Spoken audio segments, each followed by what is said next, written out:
বন্ধুরা, আমি আজকে চিংড়ি মাছ আর বেগুন দিয়ে একটা নতুন রেসিপি তোমাদের কাছে নিয়ে এসেছি। দেখো রেসিপিটা আমি কিভাবে বানাচ্ছি তোমাদেরকে দেখিয়ে দিচ্ছি। এখানে দেখো 3 চামচ বেসন নিয়েছি, 2 চামচ কর্নফ্লাওয়ার নিয়েছি, আর এখানে চিংড়ি মাছ আমি ভেজে রেখেছি। এখানে কাশ্মীরি লঙ্কার গুঁড়ো রয়েছে, এখানে নারকেল কোড়া রয়েছে, সাদা সর্ষে আছে, পোস্ত আছে, বেকিং পাউডার রয়েছে, বেগুন আছে। বেগুনটা দেখো আমি ঠিক এইভাবে কেটে নিয়েছি। এখানে ধনে গুঁড়ো আছে, জিরে গুঁড়ো আছে, লঙ্কা গুঁড়ো আছে, হলুদ আছে, আর এখানে চাট মশলা রয়েছে। এবার আমি বেসনের মধ্যে নুন দিয়ে দিচ্ছি, জিরে গুঁড়ো দিয়ে দিচ্ছি, ধনে গুঁড়ো দিয়ে দিচ্ছি, লঙ্কা গুঁড়ো দিয়ে দিচ্ছি, একটু হলুদ দিয়ে দিচ্ছি, আর এখানে চাট মশলা আছে, চাট মশলা দিয়ে দিচ্ছি। জল দিয়ে সব একসাথে গুলে নেব। এবার দেখো জল দিয়ে আমি গুলে নিচ্ছি। দেখো একটু বেকিং পাউডার দিয়ে দিচ্ছি, দিয়ে ভালো করে গুলে নেব। এবার 1 চামচের মতন উপরে সাদা তেল দিয়ে দিচ্ছি। এবার মিক্সির মধ্যে আমি লঙ্কা নিয়ে নিচ্ছি, পোস্ত নিয়ে নিচ্ছি, সর্ষে নিয়ে নিচ্ছি, নারকেল কোড়া নিয়ে নিচ্ছি। এরপর একটু আমি হলুদ দিয়ে দিচ্ছি।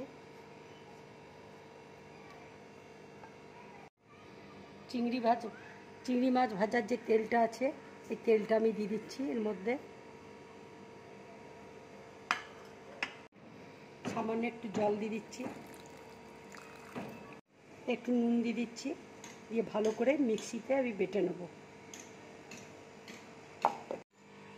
এবার দেখো বেগুনটা আমি কিভাবে কেটে নিচ্ছি তোমাদেরকে দেখাচ্ছি। দেখো আমি বেগুনটাকে এইভাবে কেটে নিয়েছি।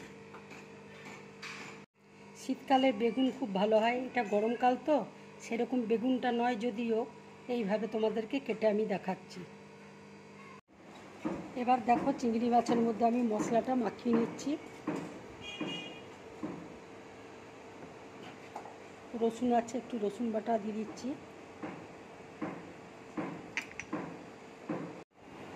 এবার একটু কাঁচা তেল, সরষের তেল আমি মাখিয়ে নিচ্ছি।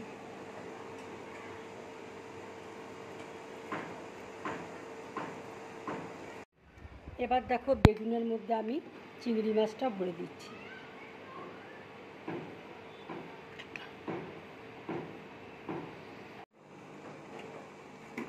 এবার দেখো বেগুনটাই আমি ব্যাটারের মধ্যে ডুবিয়ে, সুতো দিয়ে বেঁধেছি বেগুনটাকে, ব্যাটারের মধ্যে ডুবিয়ে আমি তেলের মধ্যে ভেজে নেব। দেখো এবার ব্যাটারের মধ্যে ডুবিয়ে আমি কড়াইয়ের মধ্যে ছেড়ে দিচ্ছি বেগুনটাকে। এটা মিডিয়াম টু লো ফ্লেমে তোমরা ভাজবে, তাহলে ভাজাটা খুব ভালো হবে। বেগুনটা দেখো ভাজা হয়ে গেছে, এবার আমি প্লেটের মধ্যে তুলে নিচ্ছি।